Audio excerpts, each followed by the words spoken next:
देख रहे हैं अवाम के उठाए गए सवालात, हालत हाजरा पर तबसरों, तज्जियों, खबरों पर मुहित प्रोग्राम न्यूज लाइन रिदा सैफी के साथ।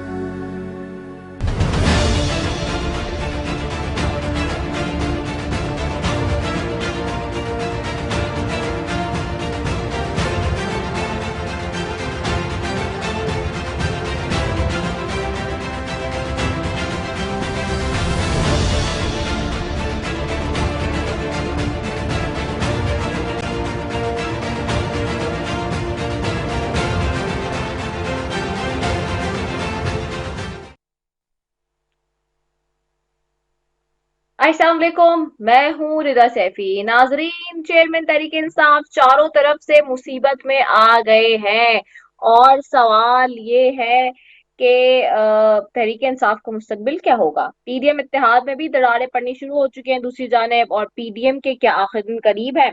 दुबई की मुशावरत में सरबरा पीडीएम को कैसे नजरअंदाज किया जा सकता है? आज हाफिज अब्दुल्ला साहब ने ये बात बड़े जोर शोर से की है। दूसरी जानिब पीपल्स पार्टी ने 8 अगस्त को तमाम असेंबलियां तहलील करने की तजवीज दे दी है। और दुबई मुलाकातों के पीछे असल कहानी क्या है, इस सारी चीजों पे बात करेंगे। जहां पे हमने चेयरमैन पीटीआई की बात की, वहीं पे जिन्ना हाउस हमले समेत दहशतगर्दी के 3 मजीद मुकदमात में वो नामजद हो चुके हैं। तो दूसरी जानेब सदर पीटीआई परवेज इलाही की दरख्वास्त जमानत मंजूर हो चुकी है, जिसकी दुहाइयां कल हम बात कर रहे थे कि बार बार उन्होंने दी।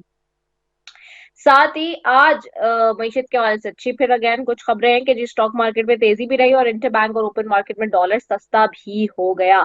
लेकिन क्या इससे आम आदमी को रिलीफ मिलेगा? सवाल ये है, क्या आम आदमी की जिंदगी पर कोई असरात मरतब होंगे मईशत के बेहतर होने के लिए? सवाल ये है। चूंकि इसका इम्पैक्ट इसलिए भी आया है कि सऊदी अरब ने स्टेट बैंक में $2 अरब जमा करवा दिए हैं, और ऐसा बताना है वजीर खजाना इसहाक डार साहब का कि मुस्तकबिल में माशी मामला में मजीद बेहतरी की तरफ जाएंगे और पाकिस्तान की मईशत पहले से बेहतर होगी। आज इसहाक डार साहब ये बात बता रहे थे। और जो सियासी जमातों में आपस में एक इख्तलाफ राय पाया जा रहा है, जू जू इलेक्शन का वक्त करीब आता जा रहा है, उस पे भी आज बात करेंगे।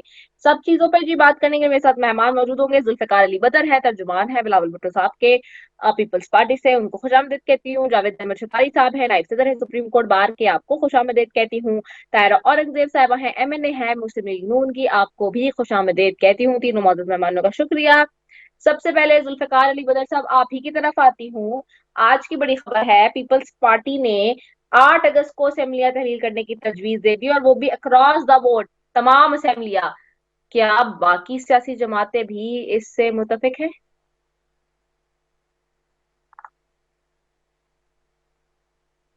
जी जुल्फिकार अली बदर साहब। जुल्फिकार अली बदर साहब, आपको आवाज आ रही है मेरी? जी जी बिल्कुल आ रही है। मैं सवाल दोहरा देती हूँ अपना। मैंने कहा कि आज की सबसे बड़ी खबर ये है इलेक्शन के हवाले से भी कि पीपल्स पार्टी ने 8 अगस्त को तमाम असेंबलियां अक्रॉस द बोर्ड तहलील करने की तजवीज दे दी है। क्या दीगर सियासी जमातें भी राजी हैं, मुत्तफिक हैं? बिस्मिल्लाहिर्रहमानिर्रहीम। बहुत शुक्रिया रिदा, आपने अपने प्रोग्राम में इनवाइट किया। देखिए, असल बात यह है कि पाकिस्तान पीपल्स पार्टी के चेयरमैन बिलावल भुट्टो जरदारी साहब पहले दिन से ये बात कर रहे हैं कि जो इलेक्शन है वो वक्त पे होना चाहिए, ना उससे पहले होना चाहिए ना उसके बाद। ये जो पीपल्स पार्टी ने तजवीज़ दी है, ये तमाम हुकूमती जमातों के अंदर बैठे हुए तमाम पार्टियों के लिए और तमाम हुकूमती लोगों के लिए है कि पीपल्स ये जो इलेक्शन है असम्बलियों को तहलील करके टाइम पे करवाएं, ताकि इलेक्शन से जो पाकिस्तान के अंदर एक अदम इस्तेकाम है, सियासी अदम इस्तेकाम, मुआशी इस्तेकाम, उसको एड्रेस किया जा सके, ताकि जो इंटरनेशनल जितने भी लोग हैं जिनका पाकिस्तान में हुकूमत के ऊपर कोई सवालिया निशान आता है, उनको ये पता हो कि अगले 5 साल हुकूमत चलेगी और कोई ना कोई शख्स इतने सालों के लिए हुकूमत के अंदर बैठ के डिसीजन कर सकेगा, और इससे पाकिस्तान के और पाकिस्तान के अवाम को और मसाइल से बाहर निकाला जा सकेगा।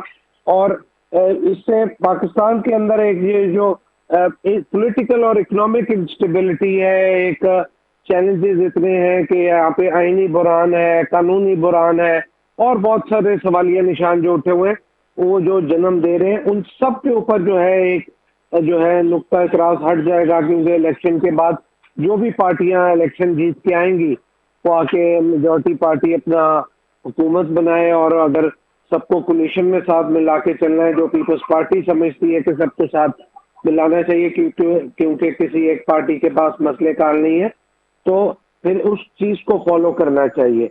तो बिलावल साहब तो पहले से ही इस चीज के ऊपर हैं, और आज ये बात खुल के सामने भी आ गई है कि पीपल्स पार्टी ने हुकूमत को ये तजवीज़ दी है कि 8 अगस्त को असम्बलियाँ तहलील कर दी जाए, और 8 अगस्त के बाद फिर 90 दिन के बाद जो है इलेक्शन करवा दिए जाए।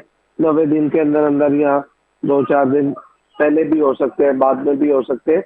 और ये फिर इलेक्शन कमीशन का काम है कि जो गिवन सर्कमस्टांसेस में डेट उनको मिलती है तो वो सूटेबल डेट के ऊपर करवाएं, जब तक उनकी तैयारी भी मुकम्मल हो जाए। तो ये सारी चीज़ों के ऊपर जो है वो पीपल्स पार्टी का स्टांस बिल्कुल क्लियर है, और ये समझती है पाकिस्तान पीपल्स पार्टी की लीडरशिप कि ये टाइम है कि इसके अंदर कोई डिले नहीं आना चाहिए, क्योंकि पीपल्स पार्टी हमेशा से आइन और कानून की पासदारी की बात करती है और पासदारी करती भी आई है। तो लिहाजा ये इलेक्शन जो है वो ज़रूरी है। अगर इलेक्शन इसको डिले किया जाता है तो वो पीपल्स पार्टी फिर उसके ऊपर नई हिकमत अमली के ऊपर सोचेगी कि क्या करना है।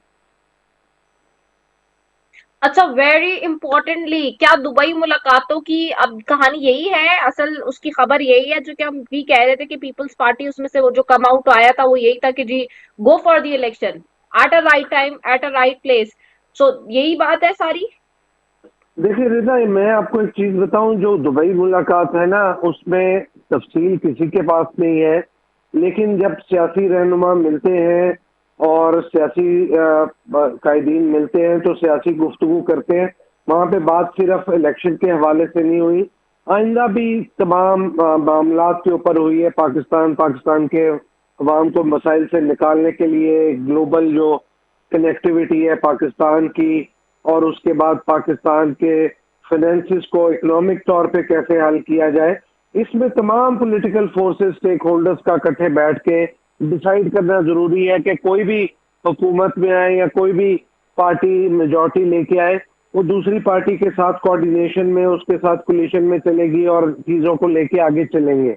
तो इलेक्शन सिर्फ एक सब्जेक्ट नहीं था कि इलेक्शन ही करवाए जाए, तमाम जो चीज़ें होती हैं ये सियासी मामलात होते हैं, इसके ऊपर एक दूसरे के साथ इख्तलाफ राय भी हो सकता है। We should agree to disagree, पर इसका मतलब ये नहीं है कि डिसएग्री करने से हम बातचीत का दरवाजा बंद कर दें। पीपल्स पार्टी की लीडरशिप, खासतौर पे आसिफ अली जरदारी साहब, बिलावल साहब, ये समझते हैं कि बातचीत का दरवाजा खोल के बातचीत को जारी रखना चाहिए और बातचीत के जरिए मसाइल का हल निकलते हैं।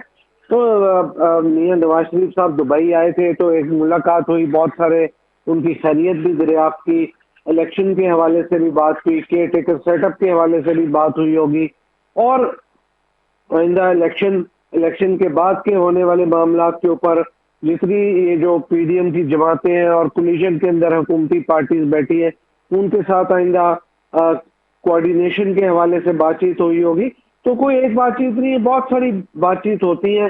तो इन तमाम बातचीत का जो मुस्बत चीज ये है कि तमाम लीडरशिप जो है वो इस चीज पे आमादा है कि हम आइंदा मिल के चीजों को आगे लेके चलेंगे, इरिस्पेक्टिव ऑफ के कोई इलेक्शन में मेजॉरिटी ले या ना ले, तो चीजों को आगे लेके चलना है ताकि अच्छे तरीके से हम एक पॉलिटिकल एटमॉस्फेयर एनवायरनमेंट क्रिएट की जा सके, जिससे दूसरों को भी मैसेज आए। और आप देखें कि आसिफ अली जरदारी साहब ने जो चार्टर ऑफ इकोनॉमी की भी बात की थी, तो चार्टर ऑफ इकोनॉमी की भी बात करने की वजह ये थी कि बैठ के हम पाकिस्तान की जो इकोनॉमिक जो इंस्टेबिलिटी है उसको एड्रेस करें, और तमाम स्टेक होल्डर्स जैसे ट्रेडर्स हैं या federation of chamber of commerce है या लोकल चैम्बर ऑफ कॉमर्स है, एसोसिएशन है, ट्रेडर ऑर्गेनाइजेशन है, अंजुमन ताजरान है, ठीक है, और जितने स्टेक ठीक होल्डर्स है, हैं डन हो सबको गया। साथ लेके चला जाए। ओके, वेल पॉइंट आ गया। जरा तायरा औरंगजेब साहबा की तरफ भी जाऊंगी। तायरा साहबा, पीपल्स पार्टी ने 8 अगस्त को तमाम असेंबली तहलील करने की तजवीज दे दी है, क्या ये वही तजावीज है या वही खबर है जो अब दुबई बैठकों की हम कह रहे थे कि जी सामने आ रही है? बिस्मिल्लाहिर्रहमानिर्रहीम। मेरे इल्म में जी ऐसी कोई तजवीज़ नहीं है। अगर पीपल्स पार्टी ने ये तजवीज़ दी है तो क़यादत के दरमियान तक ये बातचीत तय हो रही है, मुझे इसके बारे में इल्म नहीं। अभी जुल्फिकार अली बदर साहब मौजूद है, तर्जुमान है बिलावल भुट्टो जरदारी साहब के, वो इस बात को कंफर्म कर रहे हैं। तो उनको ज्यादा बेहतर इंफॉर्मेशन होगी, इसीलिए वो कंफर्म कर रहे हैं। मेरे पास ऐसी कोई इंफॉर्मेशन कंफर्म नहीं है। अच्छा अच्छा, चले, चूंकि अब ये न्यूज आ गई है, कंफर्मेशन भी आ रही है पीपल्स पार्टी की तरफ से, तो नून लीग इस पे क्या मुतफिक होगी या फिर change of line of action हो सकता है? और दूसरी तरफ आज मौलाना फजल रहमान साहब के तर्जुमान हाफिज अब्दुल्ला साहब ने भी कहा कि जी मौलाना साहब को नहीं लिया ऑन बोर्ड, और ये सारी सिचुएशन इस तरह से हुई और क्यों नहीं लिया गया, तहफुजात का इजहार किया। तो दोनों तरफ से अब लाइन ऑफ एक्शन क्या होगा? क्योंकि खबर ये भी थी कि मियां साहब जो है दुबई बुलाएंगे मौलाना साहब को और उनको एतमाद में भी लेंगे। बेटे मुझे आपकी आवाज बिल्कुल नहीं आ रही। जी, आप अब मेरी आवाज आ रही है तायरा साहबा? हाँ जी, अब बेहतर हुई है। मेरा सवाल यही था, मैं दोहरा देती हूँ अपना सवाल, कि एक तरफ चूंकि अब कंफर्मेशन आ गई है हमारे पास, तो अभी बदर साहब ने भी कर दी, जुल्फिकार बदर साहब ने, तो सवाल उसमें यही था कि क्या नून लीग उसको जो है मुत्तफिक होगी इस बात पे, और क्या लाइन ऑफ एक्शन होगा? मोर ओवर, जैसे कि एक दूसरी तरफ मौलाना फजल रहमान साहब भी जो है वो तहफुजात का शिकार है, और आज पीडीएम के तर्जुमान हाफिज हमदुल्ला साहब ने भी कहा है कि जी खासतौर पे मौलाना साहब के वाले से भी कि जी वो तहफुजात है उनको, और उनको दुबई मुलाकात का हिस्सा बनाना चाहिए था, एतमाद में लेना चाहिए था। तो खबर ये थी हमारे पास कि मियां साहब बुला रहे हैं दुबई और एतमाद में लेंगे भी, तो उसके ऊपर भी थोड़ा लाइन ऑफ एक्शन बता दीजिएगा। देखिए, पीजीएम में 13 जमातें जो शामिल है, हर जमात जो है वो इलेक्शन वक्त से कराने के हक में है, बमाए मुस्लिम लीग नून के। हम चाहते हैं कि इलेक्शन वक्त पर वो असेंबली अपनी मुद्दत पूरी कर देंगे, बाद खत्म हो जाए, निगरान सेटअप जो आए वो अक्टूबर में इलेक्शन करवा दे। हम उसमें 1 घंटे की ताखीर भी नहीं चाहते, कोई सियासी जमात उसमें ताखीर नहीं चाहती। अब ये जो लाया अमल तय होगा कि इलेक्शन में किस तरह से आगे लाया अमल लेके चलना है, उसके बारे में अभी मुलाकातें होनी बाकी हैं, मुज़ाकरात होने बाकी हैं, और लाया अमल तय होना बाकी है। जैसे ही मेरे ख्याल में बतौर एक सियासी वर्कर, जैसे ही असेंबली मुद्दत ख़त्म करेगी अपनी 10 या 12 अगस्त को, उसी के फौरन बाद निगरान सेटअप आ जाएगा, और इलेक्शन कमीशन जैसे कि तैयारी कर रहा है, तमाम सियासी जमातें भी इलेक्शन की तैयारी कर रही हैं। हर सियासी जमात ने अपने अंदर एप्लीकेशन भी मांग ली हैं टिकट होल्डर्स के लिए। तो इसके लिए हर पार्टी जो है वो कोशिश है कि इलेक्शन टाइम पर हो, और मुल्क में जिसकी भी हुकूमत आए उसको इक़्तिदार सौंप दिया जाए पुरअमन तरीके से। अच्छा, ये तो पहले सवाल का मेरे जवाब हो गया, दूसरे का भी बताइएगा कि मौलाना फजल रहमान साहब जो तहफुजात का उनको शिकार थे और है भी, और उनके तर्जुमान हाफिज हमदुल्ला साहब ने भी कहा कि जी मौलाना साहब को एतमाद में लेना था दुबई मुलाकातों के हवाले से। तो खबर ये थी कि मियां साहब बुलाने भी वाले हैं मौलाना साहब को, एतमाद में लेंगे इस सारी सिचुएशन पे, तो क्या वो डेवलपमेंट भी हो रही है? मुझे उसके बारे में इल्म नहीं है कि वो डेवलपमेंट हो रही है या नहीं, लेकिन मौलाना साहब से मुज़ाकरात किसी भी वक्त किसी भी जगह हो सकते हैं, और इसलिए कोई वो ज़रूरी नहीं है कि दुबई का मकाम ही हो। मौलाना साहब से मुलाकात और मुज़ाकरात दोनों तय हो सकते हैं। और सबसे बड़ी बात यह, मौलाना साहब के तहफ़्फ़ुज़ात भी मियां नवाज शरीफ साहब हर मुमकिन तरीके से दूर करेंगे, क्योंकि मौलाना साहब हमारे पीडीएम में हमारी एक सियासी जमात है और हमारी एक सियासत के साथ इत्तेहादी है। ठीक है, क्योंकि हाफिज अब्दुल्ला साहब ने कहा है कि पीडीएम के तर्जुमान होने के नाते दुबई में जो होने वाली मुशावरत है उसमें मौलाना फजल रहमान को एतमाद में नहीं लिया गया, और ऐसे कैसे हो सकता है कि पीडीएम के सरबराह को नजरअंदाज किया जा सकता है? नहीं, नजरअंदाज नहीं किया जा सकता, लेकिन हकीकत ये है कि जरदारी साहब दुबई थे, मियां साहब वहाँ आए, मुलाकात हो गई, और मुलाकात में बहुत सी बातें भी तय हुई होंगी, क्योंकि जाहिर है दो सियासतदान जब आपस में मुलाकात करते हैं तो उसमें बहुत सी सियासी बातें तय होती हैं। मौलाना साहब तो उस वक्त दुबई में मौजूद नहीं थे, इसलिए मौलाना साहब को उन मुज़ाकरात में शामिल नहीं किया गया। अब मौलाना साहब के साथ अलग लाया अमल तय कर लिया जाएगा, इसमें कोई कबाहत नहीं है, कोई दूरी नहीं है, कोई दुश्वारी नहीं है, कोई मसला नहीं है। ओके, अच्छा, इस इलेक्शन की स्ट्रेटेजी के हवाले से पूछें तो तायरा औरंगजेब साहिबा, जो जाहिर सी बात है आप एक प्रोमिनेंट पोजीशन रखती हैं पार्टी में, और बड़ी क्लोजली देख रही हैं काफी अरसे से, पार्टी के फैसलों को भी इंटरनल भी जानती हैं। अब तक सो फार आपको क्या लग रहा है कि ये जो इलेक्शन होगा उसमें पार्टी का टिल्ट किस तरफ है, कि ये जो सीट एडजस्टमेंट की बात है या फिर इलेक्शन आगे पीछे होने की बात है, उसमें किस तरफ पार्टी का मौके स्ट्रांगली टिल्ट आप देख रही हैं कि होगा? पहली बात तो ये इलेक्शन आगे पीछे एक दिन भी नहीं होगा। जब असेंबली अपनी मुद्दत पूरी करके अगस्त में फारूक हो जाएगी 10 या 11 अगस्त को, तो फिर इलेक्शन केयर टेकर जो गवर्नमेंट आएगी वो बिल्कुल भी आगे इलेक्शन नहीं जाएगा। और उसके अलावा जो दूसरी बात है वो ये है कि जो सीट एडजस्टमेंट है, जब असेंबलियाँ मुद्दत करके इलेक्शन की तरफ जाएंगी तो उस वक्त सीट एडजस्टमेंट की बात या लाया अमल तय किया जाएगा, अभी नहीं। अच्छा, इस बार मुस्लिम लीग नून की पार्टी के जो, आप जाहिर सी बात है तमाम लोग हैं, उनकी तरफ से क्या राय आ रही है? क्योंकि जाहिर सी बात है बहुत से लोग बाहर से भी पार्टी में आना चाहेंगे और कुछ अपने नजरियाती लोग भी हैं पुराने, तो क्या उन नजरियाती लोगों को ज्यादा स्पेस दी जाएगी, या इस बार ऐसा है कि जो बाहर के लोग हैं या जो दूसरी पार्टी से टूट कर आएंगे उनको स्पेस दी जा सकती है गिवन स्पेस टाइम में? नहीं, अभी तो ये लाया अमल तय नहीं किया गया बेटे। फिर आज ये लाया अमल नहीं तय किया गया तो सीट एडजस्टमेंट होगी या कैसे होगा तरीकाकार। फिलहाल हर सियासी जमात अपनी अपनी पार्टी में टिकटों के लिए उम्मीदवारों से दरखास्तें तलब कर दीजिए। ठीक हो गया। जुल्फिकार अली बदर साहब, आपकी तरफ आऊंगी वापस। आपसे भी सवाल यही है कि पीपल्स पार्टी ने कोई सीट एडजस्टमेंट का डिजाइन किया है कोई सेटअप, या फिर लोगों को दिया जाएगा स्पेस, या फिर अपने मुझे बात तो को ज्यादा स्पेस दी करने जाएगी? बात कर, ठीक है, ये गलत है। देखिए, पाकिस्तान पीपल्स पार्टी अपने निशान तीर पे इलेक्शन लड़ेगी और कुछ सीटों के ऊपर अगर पार्टी लीडरशिप या कुछ समझती है दूसरी पार्टियों के लीडर कि हमें किसी एक पार्टी के खिलाफ को मिलके कैंडिडेट देना है या किसी एक कैंडिडेट की हमायत करनी है, तो ये फिर इलेक्शन के आखिरी टाइम पे जब सबको सीटें दे दी जाएंगी उस टाइम पे डिसाइड किया जाएगा। अभी तक ऐसी कोई चीज नहीं है कि कुछ सीट एडजस्टमेंट के ऊपर मामला हो। अभी तक तमाम पॉलिटिकल पार्टीज, पीपल्स पार्टी खास तौर पे अपने अपने निशान पे इलेक्शन लड़ रही है। पीपल्स पार्टी और पीपल्स पार्टी की लीडरशिप भी ये समझती है कि पीपल्स पार्टी को इंडिपेंडेंटली इलेक्शन लड़ना चाहिए और लड़के फिर हम देखेंगे कि आगे क्या करना है। पंजाब में किस तरह से सोच रहे हैं, क्योंकि वहां पे भी स्पेस बहुत ज्यादा होगा, दूसरी पार्टी के लोग भी आ रहे हैं, तो उनको स्पेस दिया जा रहा है गिवन टाइम में? जैसे पीपल्स पार्टी तो ग्राउंड पे मौजूद है, दूसरी जो पार्टी आएंगी या जो दूसरे कैंडिडेट आएंगे उनको काफी मेहनत करनी पड़ेगी, क्योंकि जो लोग हैं उन्होंने अपना ज़हन बनाया हुआ है। पहले 2 पार्टियां होती थी, फिर 3 है, अभी एक चौथी पार्टी आ गई है, तो चौथी पार्टी को अपनी जगह बनाते हुए या स्पेस लेते हुए काफी ज्यादा मेहनत करनी पड़ेगी।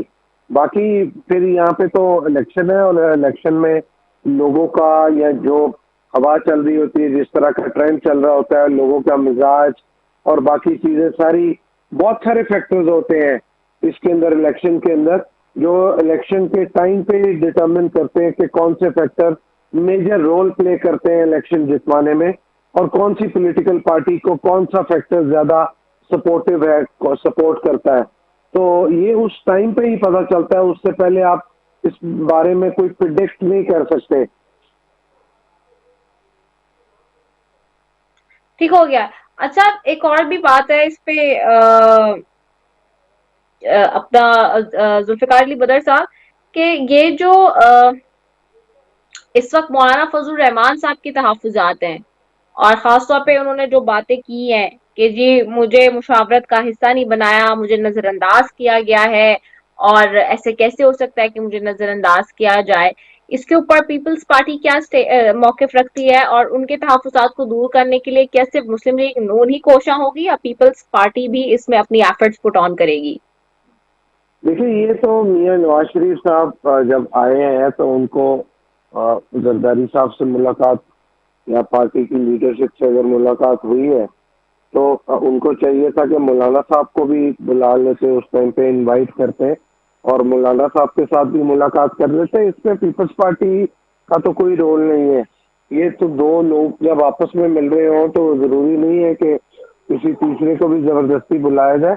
लेकिन चूंकि मौलाना साहब पीडीएम के जमात के सरबराह हैं, हेड करते हैं, तो अगर कोई इस किस्म की ऐसी सियासी मुशावरत या कोई ऐसी जरूरी चीज थी जहाँ पे मियां नवाज शरीफ साहब को लगता था कि उनके बगैर मामला आगे नहीं चल सकते, तो उनको बुलाना चाहिए था। लेकिन ये जो बात थी एक निजी मुलाकात थी और इसके अंदर सियासी गपशप लगी और मामलात हुए, तो मौलाना साहब को अभी उन्होंने दोबारा इनवाइट किया है, मौलाना साहब जाएंगे, मौलाना साहब की भी मियां नवाज शरीफ साहब से मुलाकात हो जाएगी, तो मेरे ख्याल से तहफ़्फ़ुज़ात दूर हो जाएंगे। कोई इतनी बड़े ऐसे मामलात है नहीं, क्योंकि वो वजीर आजम से अभी हालिया मिले हैं और वजीर आजम से वो ऑन एंड ऑफ मिलते भी रहते हैं और उनके हुकूमती नुमाइंदे भी हुकूमत के हिस्से हैं, यानी उनकी जमात के नुमाइंदे हैं। तो मैं नहीं समझता उनका कोई ऐसा बड़ा तहफ़्फ़ुज़ात के अंदर ऐसा बड़ा मामला है जो जिसको एड्रेस ना किया जा सके। बाकी मुलाकातों के लिए तो जब वो समझेंगे कि मैं उन्होंने मुलाकात करनी है तो वो दुबई मियां साहब को मिल सकते हैं और लंदन में भी मिल सकते हैं। जिधर मौलाना साहब चाहें वहां पे मुलाकात होगी और मियां साहब उनको वेलकम करेंगे। अच्छा, तो ये मामला इतना सादा ही है जिस तरह से आप लोगों को लग रहा है और आप लोग बता रहे हैं, क्योंकि वो तो बड़ी नाराजगियों का इजहार हो रहा है वहां तो दूसरी तरफ। देखिए, पीपल्स पार्टी के साथ उनकी कोई नाराजगी नहीं है। अगर कोई नाराजगी उन्होंने रखी हुई है, मैं तो ना मौलाना साहब का नुमाइंदा हूँ ना मियां साहब का, ना मेरे पास इस सिलसिले में कोई डिटेल मौजूद है। मैं तो आपको अपना एक हम्बल सा तज्जिया पेश कर रहा हूँ। अगर मौलाना साहब नाराजगी है या कोई मामला इतना सादा नहीं है, तो नहीं, कोई उन्होंने आपकी पार्टी से मौलाना साहब के तहफ़्फ़ुज़ात को है? दूर करें और मामला अगर वो उनके तहफ़्फ़ुज़ात हमारी पार्टी की लीडरशिप से होंगे तो हमारी पार्टी की लीडरशिप भी हो। वो जरदारी साहब तो इस बारे में बड़ा इखलास और रवादारी रखते हैं, वो तो खुद चल के मौलाना साहब के पास चले जाते हैं, उनको तो कोई प्रॉब्लम है ही नहीं। लेकिन अगर उनको नून लीग है तो नून लीग की लीडरशिप ने उनके तहफ़्फ़ुज़ात को दूर करना है। ठीक है, okay, very well Patel. Javed Ahmed Chautai साहब, आपकी तरफ भी आऊंगी, बहुत देर से मैं अपने दो मेहमानों की तरफ ही थी। जावेद अहमद चौटाई साहब भी हमारे साथ मौजूद है। जावेद चौटाई साहब, आईनी और कानूनी मामले पे जी आपकी रोशनी दरकार है। एक चीज तो ये कि अब चेयरमैन तहरीक इंसाफ जी जो है उनको बड़े इस वक्त तो मुसीबतों का सामना भी है, और अब तो जिन्ना हाउस हमले समेत दहशतगर्दी के 3 मजीद मुकदमात में नामजद हो गए हैं। ये केस कितने इम्पैक्टफुल होंगे और कितने स्ट्रांग होंगे पार्टी की मजीद जो है वो जो पोजीशन है, और जिस तरह से जो वीक हो गई है सारी सिचुएशन में आफ्टर 9th में, कि वो और मजीद रॉन्ग रन में नहीं चल सकेगी। दूसरी ये कि पीटीआई के जो सदर हैं उनकी दरख्वास्त जमानत मंजूर हो गई है, और कल तक वो बहुत ज्यादा परेशान थे और बहुत दुहाइयां दे रहे थे कोर्ट्स में खड़े होकर, कल कहे भी लगे कोर्ट रूम के अंदर। और आप डेफिनेटली उसको फॉलो कर रहे होंगे तो आपको तो मालूम ही होंगी ये चीजें। जी, ये जब दो लफ्ज़ों में मुझे बता दीजिए कि आपकी आवाज़ बिल्कुल मुझे आई नहीं, थोड़ी सी करते हुए आप सिर्फ 2 लफ्ज़ों में मुझे बता दीजिए एक सवाल जल्दी से। मेरा सवाल पहला, जो चेयरमैन पीटीआई जिन्ना हाउस हमले समेत दहशतगर्दी के मजीद 3 मुकदमात में नामजद हुए उस हवाले से, और जो आज सदर पीटीआई परवेज इलाही की दरख्वास्त जमानत मंजूर हुई, ये 2 सवाल हैं जी। अच्छा देखिए जी, कि अगर 9 मई के केसों के अंदर अगर बहुत सारे केसेस किसी पे बन रहे हैं तो ये तो हमारे मुल्क की साबका रिवायत रही है। आपको भी पता होगा, अगर किसी ने कोई गुस्ताखी की, किसी ने कोई और बात हो गई तो पूरे मुल्क के अंदर एफआईआर दर्ज कराने का एक टेंडेंसी चल जाती है और दर्ज करने का मुकदमा चल जाता है कि यहाँ का वाक़या भी उसके कहने पे हुआ, यहाँ का वाक़या भी उसके कहने पे हुआ और यहाँ का वाक़या भी उसके कहने पे हुआ। इस तरह की जो टेंडेंसी है इसको ख़त्म होना चाहिए। ये रियासतों के लिए और रियासतों में सियासी इस्तेहकाम के लिए ये बातें अच्छी नहीं होती। दूसरी बात यह है कि अब जो भी दूसरा सवाल क्या था आपका? दूसरा नहीं, मेरा पहले ही सवाल पे देखिए, ये 9 मई के वाकये के बाद अब ये और जो मजीद दहशतगर्दी के मुकदमात बने कितने डैमेजिंग होंगे पार्टी के लिए, कि उसकी पोजीशन मजीद वीक होगी, बिकॉज अब इलेक्शन आगे खड़े हैं और मजीद उनकी जो है वो डी वैल्यू होती जा रही है, उनकी वो पोजीशन या वो वैल्यू जो थी पहले। जी देखिए बेबी, मैं आपको एक बात बताऊं, अगर हम माजी में जाकर देखें, किसी भी पॉपुलर सियासतदान के ऊपर कोई रियासती ऑपरेशन या रियासती तशद्दुद या रियासती नाइंसाफ़ी किसी सियासतदान की पॉपुलरिटी को कभी भी ख़राब नहीं करती। आप कायदे आज़म से ले लें, फातिमा जिन्ना से ले लें, भुट्टो साहब से ले लें, और बेनज़ीर साहिबा से ले लें, और दीगर, और लियाकत अली खान साहब से ले लें, तो सियासतदान की शोहरत को कभी नुकसान नहीं पहुंचता। लेकिन मैंने एक बात देखी अपनी वकालत की ज़िंदगी में और अपनी बकिया ज़िंदगी में जो ज़िंदगी गुजारी, इसमें देखा है कि जब जब सियासतदानों के ऊपर गैर ज़रूरी मुकदमे बनाए गए हैं, उससे सियासतदानों की जो शोहरत है वो आगे बढ़ी है, कम नहीं हुई। इस तरह करने से मैं समझता हूँ कि हम नहीं किसी पार्टी को दबा सकते। इससे पहले माजी में भी आपने देखा कि जिन पार्टियों के खिलाफ ऑपरेशन हुए उनका वोट बैंक इंटैक्ट रहा, वो लोग इंटैक्ट रहे। लेकिन रियासती सतह पर उनको, अगर हम समझते हैं किसी को 100 मुकदमे बना के, 140 मुकदमे बना के, 180 मुकदमे बना के हम किसी सियासी जमात को या किसी सियासी लीडर को ढेर कर लेंगे, तो ये अच्छी प्रैक्टिस नहीं है और इससे सियासी अदम इस्तेहकाम पैदा होता है। बेहतर यही है कि एक मुकदमा बनाएं, एक मुकदमा चलाएं, उसको साबित करें, उसमें सज़ा दिला दें। बेहतरीन बात ये होती है। इससे पॉपुलरिटी पे कोई फ़र्क नहीं पड़ता। पार्टी का एक इंफ्रास्ट्रक्चर तबाह तो होता है, बर्बाद तो होता है, लोग डर तो जाते हैं, लोग अपने जवान बच्चों को सियासत करने से रोक लेते हैं। लेकिन हमारे यहाँ जवान बच्चों की सियासत तो उस दिन दफन हो गई थी जब हमारे यहाँ स्टूडेंट पॉलिटिक्स जिया साहब के दौर में ख़त्म हुई थी। क्योंकि सियासतदान एक दिन में नहीं बनता।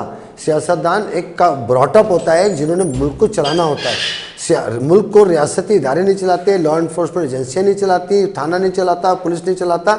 हाँ, जो लोग मुल्क को अदम इस्तेहकाम की तरफ लेकर जाते हैं, रियासत के ख़िलाफ़ काम करते हैं, मुल्क की अंदरूनी सरहदों के ख़िलाफ़ काम करते हैं, मुल्क की बैरूनी सरहदों के ख़िलाफ़ काम करते हैं, उनके लिए हमें रियासती इदारों की ज़रूरत होती है। और उन रियासती इदारों को इसी काम के लिए हम रखते हैं, इसी काम की उनकी तरबियत होती है। लेकिन सियासतदानों पे या सियासी कारकुनों पे कोई सियासी जमात जो मुक़्तदिर सियासी जमात हो, जो इक़्तिदार में हो, और वो लॉ इन्फोर्समेंट एजेंसी के इदारों को, मुक़्तदिर इदारों को सियासी कारकुनों के ऊपर छोड़ दें और उनके ऊपर हल्ला बोलना शुरू कर दें, तो कल यही इदारे, यही प्रैक्टिस फिर दूसरी आने वाली सियासी जमातें करती हैं। यही वजह है हमारे मुल्क में सियासी अदम इस्तेहकाम है और सियासी इस्तेहकाम नहीं आ पा रहा। और इंटरनेशनली और बैनुल-अक़वामी सतह पे हमारी जो ज़िल्लत, रुसवाई और जग हसाई हो रही है, ये हम सब के लिए काबिल शर्म बात है। हमें इस पर सोचना चाहिए, हमारे इदारों को भी, हमारे सियासतदानों को भी, हमारे पॉलिटिकल वर्कर्स को भी, कि एहतिजाज का एक अदब होता है, एहतिजाज की एक लिमिट होती है।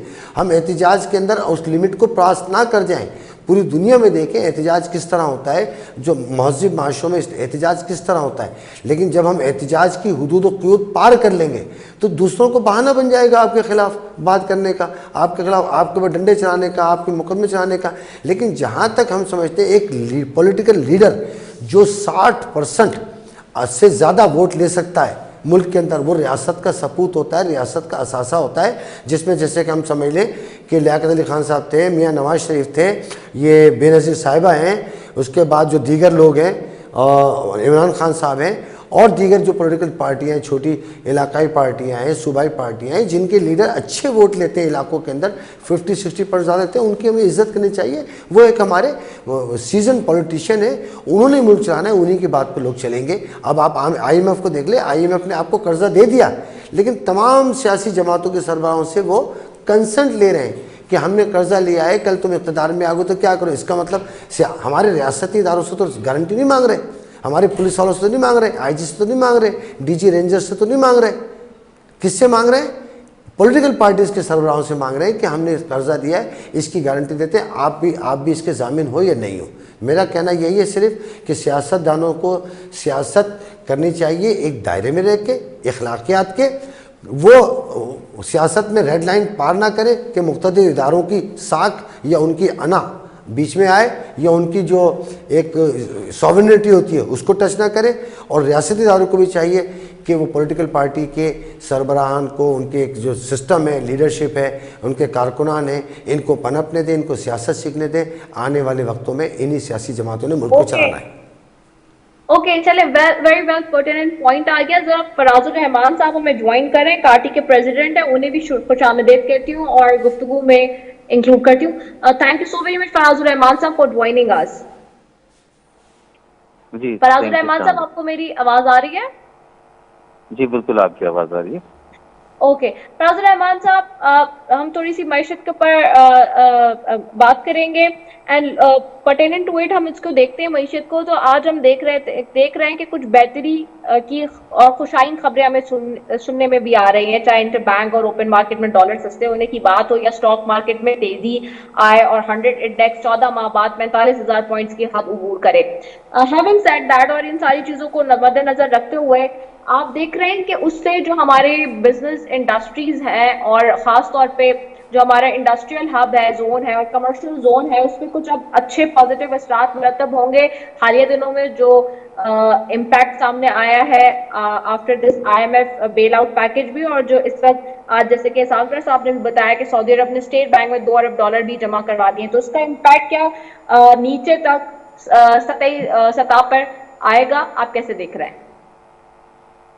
बिस्मिल्लाहिर्रहमानिर्रहीम। देखें, आईएमएफ के जो इस प्रोग्राम के बाद जो फौरी वेंटिलेटर से शिफ्ट होने वाली बात थी वो तो हो गई है, मगर जाहिर है कि अभी भी सूरत हाल जो है वो नाजुक है, क्योंकि अभी एक इंस्टॉलमेंट जो है वो हमारे सरों पे खड़ी है, जिस इंस्टॉलमेंट के ना देने की शक्ल में डॉलर 330 रुपये से तजावुज कर सकता है।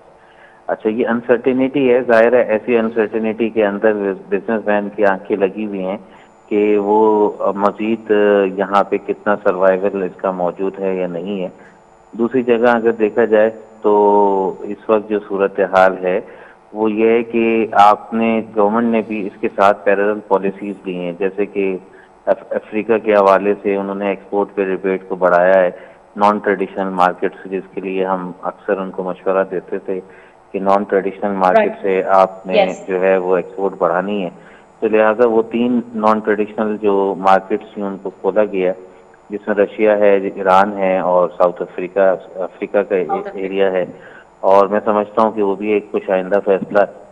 और उसके साथ साथ जो है वो इन्वेस्टर्स जो कि फॉरेन डायरेक्ट इन्वेस्टमेंट करने वाले लोग हैं उनके लिए भी ये कोई इक्विटी का जो एक शर्त थी वो भी ख़त्म कर दी गई है ताकि फॉरेन डायरेक्ट इन्वेस्टमेंट अट्रैक्ट हो। मगर इस वक्त जो तकरीबन आपकी 2 महीने ये अभी बहुत स्ट्रेस में गुजरेंगे, और अगर इसमें खूबसूरती से ये सारी चीज़ें मैनेज हो जाती हैं तो ज़ाहिर समरात आते हैं, तो उस पॉलिसी के जो बेनिफिट्स हैं वो आने में टाइम लगेगा। मीनवाइल आपके साथ ज़ाहिर है जब आईएमएफ आपको ओके कर देती है तो जो बाकी इन्वेस्टर जो रुके हुए होते हैं जो आपको पैसे देने के लिए, और उनको भी एक ग्रीन सिग्नल मिल जाता है और इन्वेस्टमेंट भी दे सकते हैं। तो अब ये कि बहरहाल आईएमएफ को एक बहुत ज़रा मैं समझता हूँ कि एक हवा बना के पेश किया गया, और जो शराइत थी उनको आहिस्ता आहिस्ता करके, और बिजनेस तकरीबन तबाह बर्बाद हो गया, और इंडस्ट्रीज जो हैं वो तकरीबन 60% मुलाजमीन को फारिग कर चुकी हैं। तो ऐसी सूरत में जाहिर है कि अब दोबारा से जो रीस्टैब्लिश होने में अगर सूरत हाल बेहतर होती है, और रीस्टैब्लिश होने में भी हमें एटलीस्ट 3 साल लग जाएंगे। राइट। अच्छा फराजुर रहमान साहब, if I would ask you very quickly कि कौन सी ऐसी 3 सजेशंस हैं जो आप इस वक्त भी वज़ीर खजाना को कहेंगे कि जी just look into it and just do it and then have it the result, जिसको कहते हैं ना वो वाला। कौन सी ऐसी 3 सजेशंस है जो आप समझते हैं कि जी हो सकती हैं एंड हुकूमत कर सकती है उसके ऊपर नजरसानी और उसके ऊपर फुल फॉर एक्शन लिया जा सकता है ताकि उसका इम्पैक्ट जो है वो मार्केट में भी आए और आम आदमी तक भी पहुंचे उसके असरात? जी लेकिन सबसे पहले जो हुकूमत कर सकती है ना वो ये है कि सिख इंडस्ट्रीज से तवज्जो दें, और सिख इंडस्ट्रीज के साथ जो कॉटेज इंडस्ट्रीज हैं जिनके लिए अभी उन्होंने बेनिफिट्स रखे भी हैं बजट के अंदर, उस पर फोकस करें, और जो हमारी जो समेडा है उसको स्ट्रॉन्ग करें। ठीक है ना। बात यह है कि हमारा जो एंटरप्रेन्योर है, जो छोटा एंटरप्रेन्योर है, उसमें बड़ा कर्ज है, उसमें बहुत इंटेलिजेंट है। दूसरा, आईटी एक्सपोर्ट्स के ऊपर बड़ी तवज्जो देनी पड़ेगी। उसके लिए जो है एक सिलिकॉन वैली का एक किरदार मैं समझता हूँ कि वो उसके लिए एक बहुत इम्पोर्टेंस रखता है।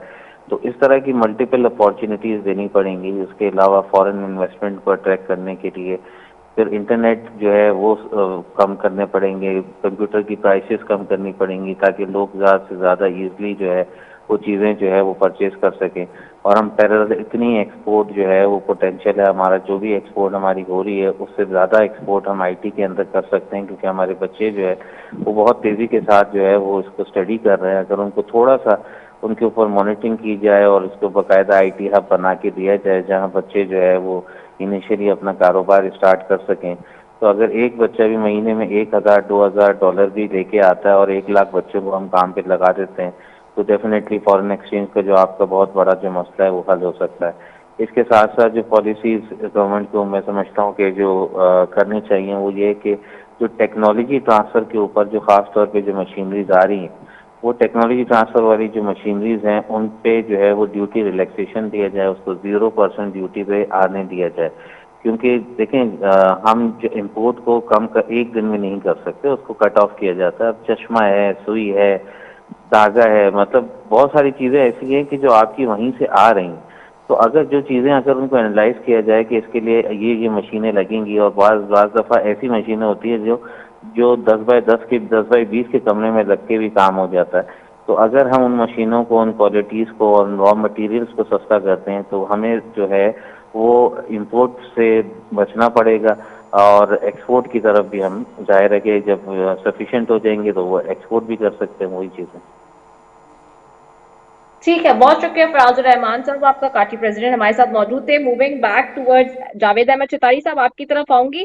पीपल्स पार्टी ने 8 अगस्त को तमाम असेंबलियां तहलील करने की तजवीज दी है।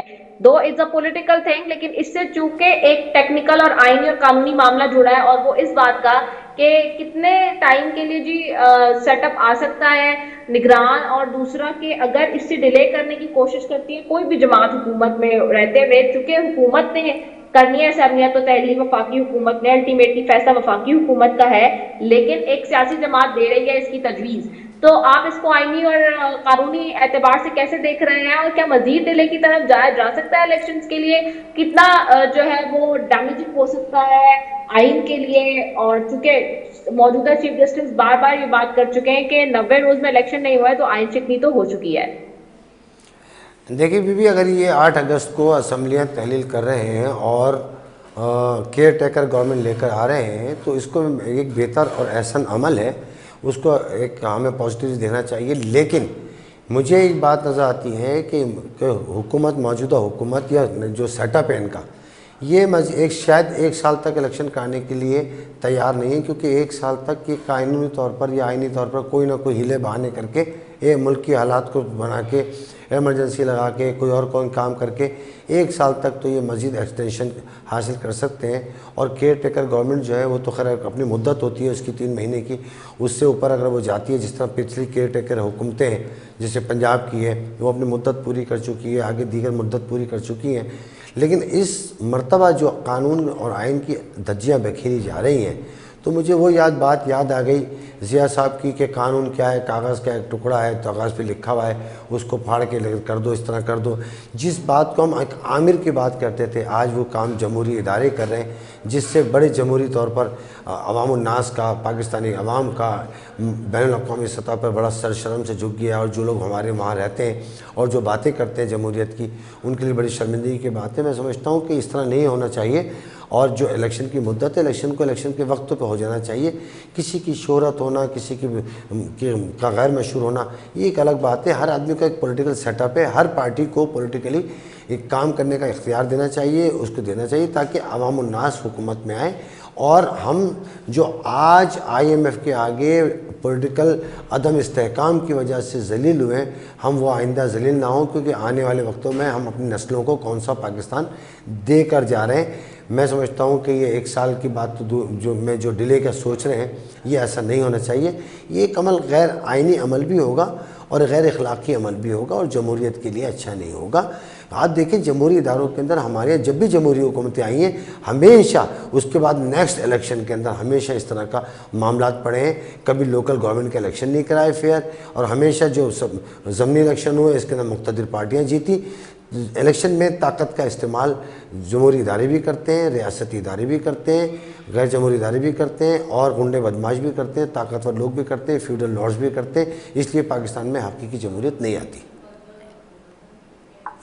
ओके, जुल्फ़िकार अली बदर साहब, one last comment absolutely closing. अगर जैसे कि इस वक्त खबरें आ रही हैं, आपने जमहूरी होने का सबूत दिया, पीपल्स पार्टी ने बात कर दी है कि जी 8 अगस्त को मुद्दत पूरी हुई, assembly all across the board तहलील कर दे, नहीं होती, बाकी सियासी जमातें नहीं मानती, what would be your reaction and strategy in line then? देखिए, सबसे अच्छी बात तो रिदा इसमें यही होगी कि जो पीपल्स पार्टी की तरफ से अगर ये जो भी तजवीज गई है, इसके ऊपर तमाम जो हुकूमती पार्टी कोलिशन गवर्नमेंट के अंदर बैठे हुए तमाम अलाइज हैं, वो इस तजवीज के ऊपर गौर फिक्र करें और ये सोचें कि अगर ये तजवीज के ऊपर अमल दरामद कर लेते हैं, अगर उस डेट पे नहीं करते, 1-2 दिन बाद कर लें, लेकिन अगर ये उस चीज के ऊपर अमल दरामद कर लेते हैं तो मैं समझता हूँ कि एक तो आपको 1 महीने से एक्स्ट्रा टाइम मिल जाएगा। जो इलेक्शन 60 दिन में होना है वो 90 दिन में होगा, ये सब और 90 दिन पता के है, अंदर लेकिन अगर नहीं करते, in that case please reserve your comments, उस पर बता दीजिए जी। आपकी आवाज नहीं आ रही रेजा मुझे। मैंने कहा कि ये तो बिल्कुल अंदाजा है कि अगर कर लेंगे तो क्या होगा, और अभी चूंकि हालात नहीं करने वाली तरफ ज्यादा जा रहे हैं, अगर नहीं होती इस तजवीज पर अमल, देन आप लोगों ने क्या स्ट्रेटेजी बनाई है, पीपल्स पार्टी क्या करेगी, व्हाट वुड बी द लायमल? देखिए, मैं आपको अपना तजिया इसके अंदर दे सकता हूँ। पीपल्स पार्टी की जो जी। तजवीज है वो प्रैक्टिकल तजवीज है। इसके ऊपर हुकूमत के अंदर तमाम पार्टीज जो है उसके ऊपर अमल दरामद करना चाहेंगी। मैंने कहा कि इसके अंदर डेट आगे पीछे हो सकती है, अगर 8 नहीं तो 10 हो सकती है, 10 नहीं तो 11 हो सकती है, लेकिन अपनी टर्म कंप्लीट करने से 1-2 दिन पहले ये असेंबली को डिसॉल्व करेंगे, क्योंकि उसकी वजह से 90 दिन का टाइम मिलेगा। अदरवाइज 60 दिन का टाइम मिलेगा, और 60 दिन के टाइम में चीजों को मैनेज करना है, और इलेक्शन कमीशन को 60 दिन में आइन के मुताबिक इलेक्शन को मैनेज करना जरा मुश्किल हो जाएगा। तो लिहाजा 90 दिन के अंदर 30 दिन का एक्स्ट्रा टाइम होगा, बहुत सारी चीजें और बहुत सारे मामला एक्स्ट्रा मिल जाएंगे। तो मैं समझता हूँ पीपल्स पार्टी की एक प्रैक्टिकल तजवीज है, और उस तजवीज पे तमाम हुकूमती पार्टी अमल दरामद करेंगी। Okay, thank you so very much Zulfikar Ali साहब। आपका, तायरा औरंगजेब साहब, फराजुर रहमान थे और जावेद अहमद सिताई साहब थे। आज हमारे पास 4 डिस्टिंग्विश गेस्ट थे प्रोग्राम में जी, panelist. Thank you so very much for all of you जी। इसी के साथ जी अपनी मेजबान रसैफी को दीजिए इजाजत। पाकिस्तान जिंदाबाद।